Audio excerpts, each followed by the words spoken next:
नमस्कार, एक बार फिर से आप सभी लोगों का बहुत बहुत स्वागत है हमारे यूट्यूब चैनल पे। आज के इस वीडियो में हम कुछ महत्वपूर्ण फुल फॉर्म्स के बारे में जानेंगे। कुछ ऐसे वर्ड्स जिनके फुल फॉर्म हमें पता हैं तथा कुछ ऐसे वर्ड्स भी हैं जिनके फुल फॉर्म हमें नहीं पता हैं, तो आज उन सब के बारे में आपको विस्तार से बताया जाएगा। वीडियो में आगे बढ़ने से पहले अगर आप चैनल पर नए हो, चैनल को सब्सक्राइब कर दीजिएगा, वीडियो को लाइक कर दीजिएगा ताकि ऐसी ही और इन्फॉर्मेटिव नॉलेज आपको समय समय पर मिलती रहे। सबसे पहला वर्ड है हमारा IAS, जिसका मतलब होता है इंडियन एडमिनिस्ट्रेटिव सर्विस, भारतीय प्रशासनिक सेवा। इसके लिए UPSC का exam, union public service commission exam निकालना पड़ता है। ठीक है, आगे बढ़ते हैं। इसके बाद है हमारा IPS, इंडियन पुलिस सर्विस, भारतीय पुलिस सेवा। इसके लिए भी UPSC का एग्ज़ाम निकालना पड़ता है। UPSC एग्ज़ाम के माध्यम से ही इनकी भर्तियां होती हैं। ठीक है, तीसरा है IFS यानी कि इंडियन फॉरेन सर्विस, भारतीय विदेश सेवा। देख सकते हैं ये है हमारा मिनिस्ट्री ऑफ एक्सटर्नल अफेयर्स का जो मुख्यालय है वो है।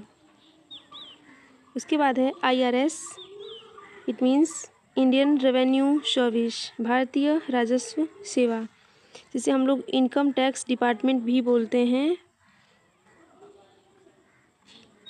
इसके बाद है UPSC, union public service commission, संघ लोक सेवा आयोग। इसी के माध्यम से IAS और IPS जैसे एग्ज़ाम्स में भर्तियां होती हैं। और अभी हाल ही में आपको एक इम्पोर्टेंट करेंट अफेयर्स बता दें कि UPSC के अध्यक्ष डॉक्टर अजय कुमार हैं। कौन है? डॉक्टर अजय कुमार। डॉक्टर अजय कुमार हैं। आगे बढ़ते हैं, यानी कि Bihar public service commission, Bihar लोक सेवा आयोग, और इसके अध्यक्ष अभी रवि मनुभाई परमार हैं। ठीक है, याद रखिएगा। और इसके माध्यम से ही DM और SDM जैसी भर्तियां बिहार राज्य के बेसिस पे होती हैं। ठीक है, आगे बढ़ते हैं। इसके बाद है हमारा SSC यानी कि स्टाफ सिलेक्शन कमीशन, कर्मचारी चयन आयोग। इसमें कई प्रकार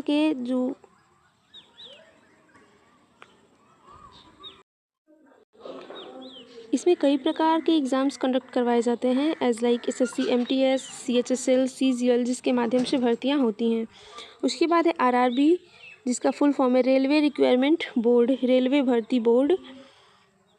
ठीक है, आगे बढ़ते हैं। इसके बाद है IBPS, it means institute of banking personal selection, institute of banking personal selection. और ये है हमारा IBPS का ऑफिस। देख सकते हैं ये है IBPS का ऑफिस। नेक्स्ट है RBI, reserve bank of India, भारतीय रिजर्व बैंक। यहीं से हमारे नोट्स, जो 500 के नोट्स हैं या फिर 200 के नोट्स, ये यहीं से निकाले जाते हैं RBI से। तथा RBI के गवर्नर संजय मल्होत्रा हैं। याद रखिएगा, RBI के गवर्नर संजय मल्होत्रा हैं। ठीक है, आगे बढ़ते हैं। इसके बाद है SBI यानी कि स्टेट बैंक ऑफ इंडिया, भारतीय स्टेट बैंक। इसके बाद है CBI यानी कि सेंट्रल ब्यूरो ऑफ इन्वेस्टिगेशन। ठीक है, इसके माध्यम से अगर कोई घटना हुई है तो उस घटना का पता लगाया जाता है। इसी को हम लोग बोलते हैं सेंट्रल ब्यूरो ऑफ इन्वेस्टिगेशन। ये है उसका स्थान। इसके बाद है CID। आपने अक्सर टीवियों में या फिर सीरियल्स में ऐसे देखा होगा CID के बारे में। तो वह है क्रिमिनल इन्वेस्टिगेशन डिपार्टमेंट यानी कि आपराधिक जांच विभाग।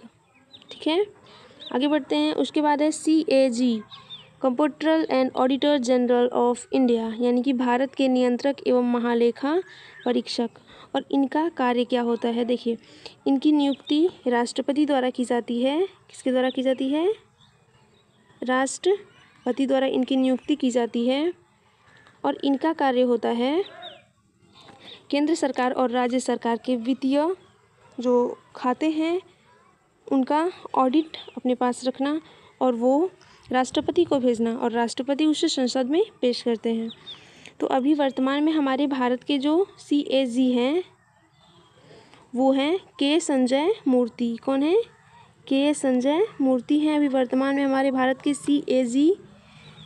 इसकी नियुक्ति भी राष्ट्रपति द्वारा ही की जाती है, याद रखिएगा।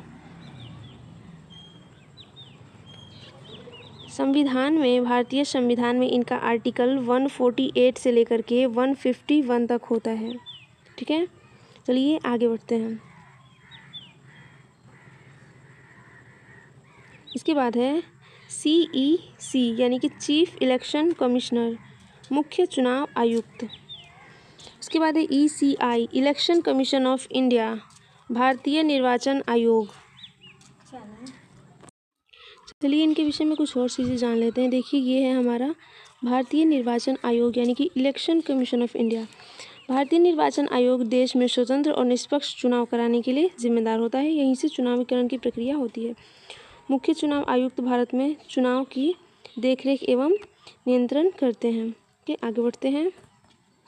आगे है हमारा RTI यानी कि राइट टू इन्फॉर्मेशन, सूचना का अधिकार। उसके बाद है GST goods and service tax, वस्तु एवं सेवा कर। इससे रिलेटेड एक कई बार इंटरव्यू में पूछा गया क्वेश्चन बता देते हैं कि ऐसा कौन सा ऐसा कौन सा राज्य है जहाँ पे टैक्स नहीं लगता है। तो वो है हमारा सिक्किम। सिक्किम ऐसा राज्य है जहाँ पे टैक्स किसी भी वस्तु पर नहीं लगता है। ठीक है, चलिए आगे बढ़ते हैं। नेक्स्ट है हमारा GDP यानी कि ग्रॉस डोमेस्टिक प्रोडक्ट, सकल घरेलू उत्पाद। ठीक है, किसी देश की सीमाओं के भीतर एक निश्चित समय से एक वर्ष में उत्पादित जितने भी वस्तुएं हैं और सेवाएं हैं उनका कुल मूल्य क्या कहलाता है? ग्रॉस डोमेस्टिक प्रोडक्ट कहलाता है। उसके बाद है GNP ग्रॉस नेशनल प्रोडक्ट, सकल राष्ट्रीय उत्पाद। किसी देश के नागरिकों द्वारा देश के भीतर या बाहर कहीं भी एक निश्चित मूल्य में उत्पादित वस्तुओं और सेवाओं का कुल मूल्य कहलाता है GNP। ठीक है, चलिए आगे बढ़ते हैं। तो ये था हमारा आज का इतना फुल फॉर्म। लास्ट में आप सबके लिए होमवर्क भी है। यहाँ पे मैंने जितने भी फुल फॉर्म बताए उनमें से ये सभी IAS, IPS, IFS, RSS,